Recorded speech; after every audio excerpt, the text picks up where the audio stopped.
Hey everyone, the name is Erik, and today I want to talk about the question, does trauma make you stronger? And here, what I want to talk about is, what do we take away after experiencing something difficult or troubling or emotionally difficult to process? What do we take away from negative experiences? And I want to think here with you about the Enneagram, because Enneagram discusses and describes different experiences, different negative experiences, and how they shape us. To some extent, the Enneagram can predict how your family history and how you were treated by your parents, what you experienced in your early life, how that made you develop. And in a way here, one way we could think about this, and we were talking about this on Discord, our amazing community on Discord just earlier. You can make kind of a talent tree. You can spec out and draw up a talent tree. And you can draw up the Enneagrams as branches of this tree. And you can say, okay, which points did I put on which branches? And this is kind of related to like what negative experiences have I had. And they are related to how did I respond to these negative experiences. Because I don't think negative experiences in themselves make us stronger. I think negative experiences that we have and that we can't solve don't make us stronger. So the only way basically to get a skill or in this talent tree is to find a way to respond to this negative experience. So okay, the Enneagram is kind of like a coping mechanism. It's a kind of a map of your coping mechanism. How do you cope with a negative experience? Well, you can become very perfectionistic. That can become a survival instinct for you. Or perhaps you can find yourself becoming very proud and putting on this strong sort of, well, I'm proud of myself and who I am, even if I don't, even if I have gone through this, or even if this is difficult, I'm proud of myself for getting through it. Like you can put on these kind of survival emotions or survival tendencies or instincts to manage a difficult experience. That can be a strength. I think most of us can recognize it as a strength, like that ability to remain strong when something difficult is happening, or the ability to solve problems and difficulties when you know something bad is happening, the ability to come up with solutions to this negative experience.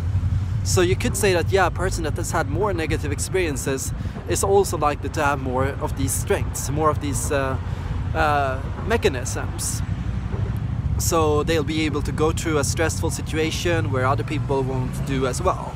Think about a person that grows up in modern society with all the benefits and that is treated perfectly like a princess all the time. And compare this person to a person that has grew up in the jungle. And think about and compare these. Like, of course, none of them is going to be objectively better than the other, but one of them will be better at managing negative experiences and difficulties and struggles, such as the struggle to survive and to find food and to find health.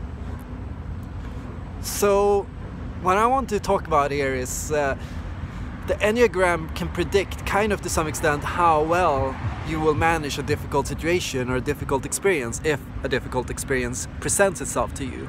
But it does not predict how successful you will be if you are happy and healthy and in flow.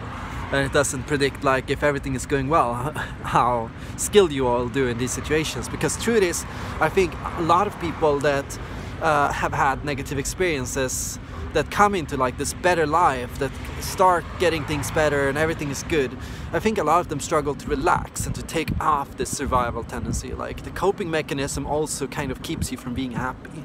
So that's a difficult thing about it. Like it can be to the extent where you're doing something great, but you've developed this strong perfectionism, so you can't even see that you're doing something great. Suddenly you don't need this perfectionism anymore. People don't care as much. They don't demand as much of you. You don't need to demand as much from yourself because it serves no purpose in you. But still you can find yourself clinging to this perfectionism, wanting to keep on doing the best and wanting to push yourself because it's hard for you to relax and to think and realize that it's okay to not do well. And that's kind of how school and negative experiences in life and parents and teachers and other people, what they put on us. And that's something we need to find a way to relax from. And that's the sense, like, yeah, you maybe needed this at some point. Maybe you needed what you are right now at some point in your life. Maybe it helped you. Maybe it did get you through something, but maybe you don't need it anymore. So that's also something to realize. After a negative experience, after it's over, can you relax? Can you let go of this coping mechanism? And will it make you happier? Would it make you happier to let go of it? I think it would. I think we need these coping mechanisms when we're unhappy, but when we're not, that's when we need to let go of them. And that's also a thing here. This is the process of letting go of your inferior functions. You've gotten attached to negative behaviors that you don't enjoy doing. You've gotten attached to things that you don't like. You do things only purely because you needed to, because you were pushed to, because you were forced to. Like an ENFP forced to sit still in class and to focus and to listen and to be attentive and to follow the rules. You needed it, but do you need it still? And would you be happier if you didn't have it? When you recognize who you really are and what your flow type is in a way, when you realize what your true personality is, the question is, okay, why do I struggle to be true to myself? Well, obviously there's a lot of things in our life that makes it difficult. We have expectations from society, we have bills to pay, we have money we need to make, we have things we need to take care of. We need to survive, we need to get the connections, we need to be loved. We have so many things, and there's the thing, like we intuitively, most of us have developed things that we believe, that coping mechanisms, things that we do purely out of a need to be loved or to get approval from our teachers, to get money, to get to survive, to pay our bills. And the question here is, can I be true to myself and still do these things? Can I keep on going while being true to myself? And obviously, like, this is an intimate question tied into, okay, should I pursue my passion? There's something I always wanted, but can I really trust? Can I take a leap of faith? Can I make it? What if I don't like it? What if I change? What if things happen?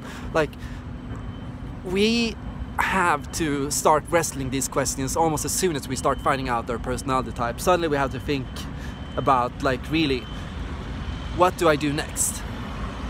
Can I be true to myself? Like, we start realizing this barrier, we start realizing this level that we are standing right here, right now, and we have this in the way, and we need to get there. And in that sense, my life has changed so much since I discovered MBTI, and since I discovered that I was a highly sensitive person. I have made a 180. I, in a sense, lived a completely different life then than I do now. But still, there are things that I can't let go of. For example, when I grew up, I was always so attached to being the responsible adult. I always had to take care of everyone else. I was always so focused on preserving harmony and balance around me and making sure everyone was okay and happy. I was obsessed with making sure everyone was okay. So if anybody was not okay, if somebody was struggling, I always thought I needed to fix it. I always thought I needed to help everyone and take responsibility for everything. I came home at when I was a 5, 6, 7-year-old kid. I started cleaning up everything. I started doing the dishes. I started cleaning up my sister's room, all to ensure that there would be no conflict and that people would get along and that things would be okay. Like, I did this as a kid. And that's still something that strongly keeps me from being myself. You know what kind of stress that kind of lifestyle and that kind of mentality attracts? Yeah, you become super stressed if you feel like you need to take responsibility for everyone else. And letting go of that has been so difficult. It's been like I don't even know how. How do I even start? What do I even do to, like, relax my expectations on myself? Why did I think that I needed to completely expose myself? Like, this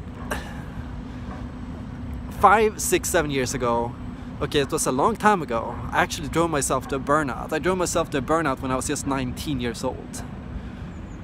Because I had these strong expectations on myself. And still today, like, I think I could repeat those mistakes. I could drive myself to burnout again. And I see that in other people too. I see other people, I think if you've had a burnout once, it's actually likely that you'll have a second burnout later on in life.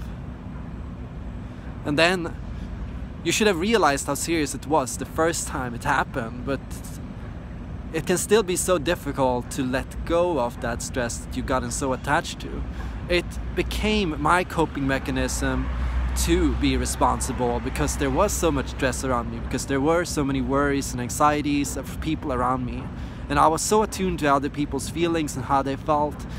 And I was so obsessed with the thought that I could change everything and I could fix everyone.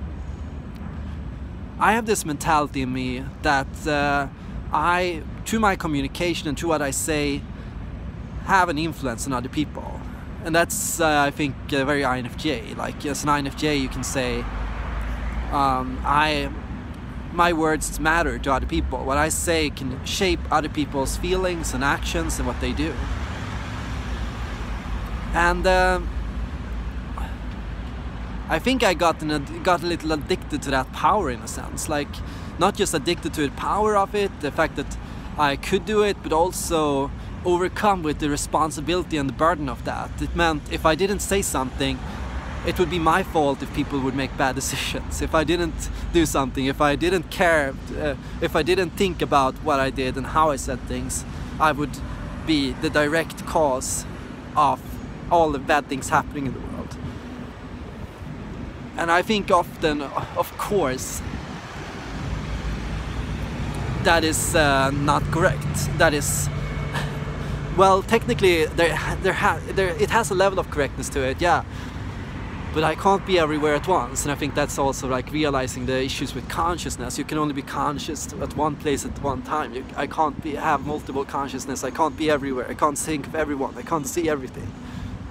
And just accepting that you have this place where you are, and you have this learning point of where you are right now, and you only have these words that you have right now. And that's okay.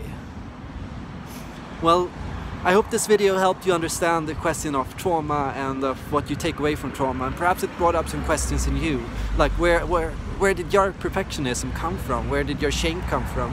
Where did your anxiety come from? And how did you learn to deal with it? And how did the way you learned to deal with it keep you from being happy today? And what can you do to be happy today? That's my ending word. Thank you for watching and hope to see you guys in the next video.